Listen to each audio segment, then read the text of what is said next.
Welcome to Week 2 of the NAIA Weekly Football Update. I'm your host, Alan Grossbach, alongside Chad Waller, coming to you from the NAIA headquarters in downtown Kansas City, Missouri.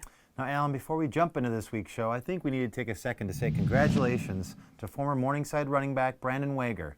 Wager, who we featured on NAI.org for his pursuit of an NFL career, made the Carolina Panthers' 53-man roster this past weekend. Yes, congratulations to Brandon and good luck on the rest of the season. We kick off this week's show by taking a look back at last week's NAIA football game of the week, and it was number 4 Carroll that got the better of top-ranked Southern Oregon last Saturday in Helen, Montana, 26-20. The game was tied 20-20 to start the fourth quarter, but a stop on defense and a 31-yard punt return by the Saints gave them strong field position. Now, the game was delayed 30 minutes due to lightning, and that came in the middle of the drive. However, it didn't affect Carroll's momentum, as 4 plays later, Mac Roche found Connor Paulson out of the backfield for a 15-yard touchdown pass. The score proved to be the game winner. The Raiders did have one opportunity late in the contest. However, Cameron Smith's fourth down pass to Adonis Griffith was broken up by Dominic Cole in the end zone, and that left only 24 seconds on the clock. Overall, Carroll did what almost no one else did last season. That was outgain the Raiders on offense. The Saints racked up more than 400 yards of total offense, including 283 through the air. Despite 3 interceptions, Roach impressed throughout the game. He threw for 283 yards and 3 touchdowns. He completed 63.4% of his passes and also ran for 40 yards, which was the second most total for the Saints in the game. Now, Southern Oregon, they were led offensively by running back Melvin Mason, who rushed for 112 yards and a touchdown on 20 attempts. His day was highlighted by a 40-yard touchdown scamper to open the first quarter scoring. Now, the victory gives Carroll a leg up in the early Frontier Conference standings. However, the two sides will clash again on October 17th in Ashland. An upset out of the Mid-South Conference is the next game that we'll focus on, as unranked Cumberland University out of Tennessee upended number 11 Georgetown 33-26. Now, this really was a game of big plays, with all 5 of Cumberland's touchdowns coming from at least 30 yards out. Wide receiver Michael Green stole the show as the Nashville native caught 2 touchdown passes and threw for another. Meanwhile, running back Brandon Bird also had a strong performance. He ran for 77 yards on 7 carries, highlighted by a 71-yard touchdown run midway through the fourth. And he also caught 3 passes for nearly 60 yards. Georgetown did have opportunities to win, but turned the ball over twice in the red zone, once at the 1-yard line and then again at the 11-yard line. The Tigers have previously been dominant in the all-time series between the two clubs, owning an 11-3 mark. The third game we'll highlight this week was a thrilling 51-48 win by number 19 William Penn over number 9 MidAmerica Nazarene, and this contest took 3 overtimes to decide the winner. The Statesmen took their first lead of the night early in the fourth quarter on a Jatavius Stewart 5-yard run to make it 28-21. However, back-to-back touchdowns by the Pioneers put William Penn's backs against the wall with under 3 minutes left to play. The Statesmen, who are not typically a quick strike type of offense, put together a 12-play, 65-yard drive that ended in Stewart's 3rd touchdown of the game on an 8-yard pass from quarterback Tyler Hafner. The two clubs traded scores through the first and second overtime before the Statesman defense forced a 42-yard field goal by MidAmerica Nazarene. William Penn seized that opportunity as Hafner again linked up with Stewart, this time on a 25-yard touchdown pass to seal the win, and this was the club's first play from scrimmage in that 3rd overtime.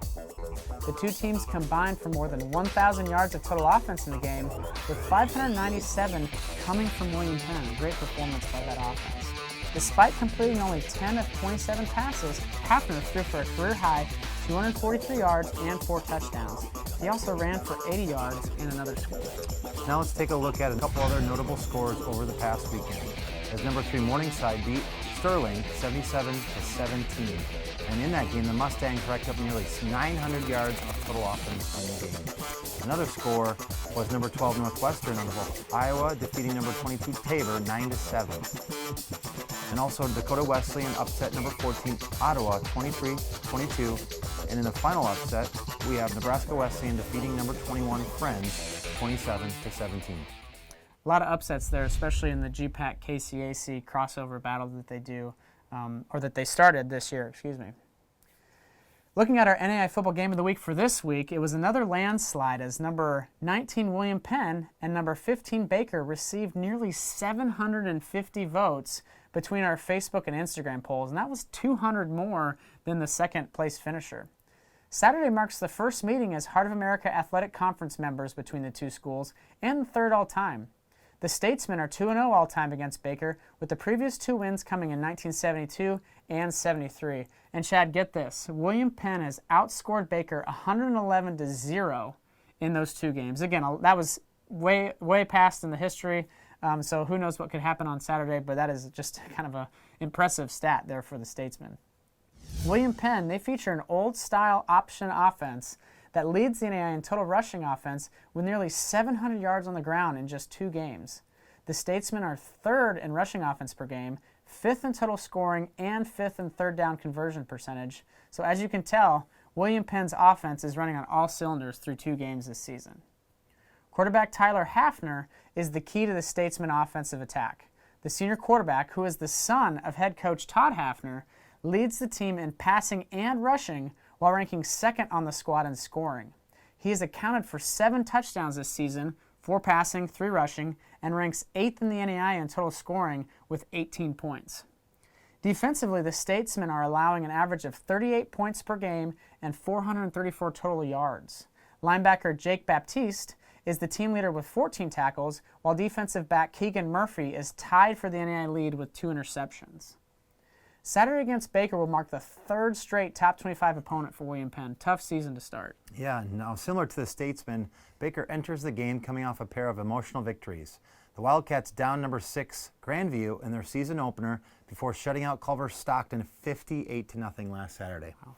Defense has keyed much of Baker's success this year as the team ranks 6th in total sacks with 8 and 7 in scoring defense with under 8 points allowed per game. 4 individuals have double-digit tackles for the Wildcats, including a team-high 12 by linebacker Akeem Francis. Fellow linebacker Tucker Pauley is also one of the key playmakers on defense, as he is tied for 2nd on the team in tackles with 10 and tied for 1st in interceptions with 2. Offensively, quarterback Nick Mara has been efficient and effective, completing nearly 58% of his throws for 547 yards and 7 touchdowns. Last week against Culver Stockton, Mara threw for 318 yards and 6 touchdowns, and it was only through 3 quarters. He didn't even play the 4th quarter because of the blowout. Despite being a crossover game in the heart, Saturday will be key as both teams are looking for early position in the coaches' top 25 poll. Like we talked about last week, similar to last year, we picked the National Game of the Week using a social media fan vote. Graphics will be posted on Facebook and Instagram no later than 6 p.m. Central Time on Monday evening, and that poll remains open until 10 a.m. on Tuesday, so please get out there and vote. Also new this year, something we did last week and had a lot of fun with, was our Periscope Q&A session that we'll again be doing on Thursday afternoon at 1 p.m. Central Time. Submit your questions through our NAI_news Twitter account, and we'll roll through as many of those as possible. Well, Chad, that puts a wrap on this week's episode, and I'm Alan Grossbach. And I'm Chad Waller. We'll see you next week.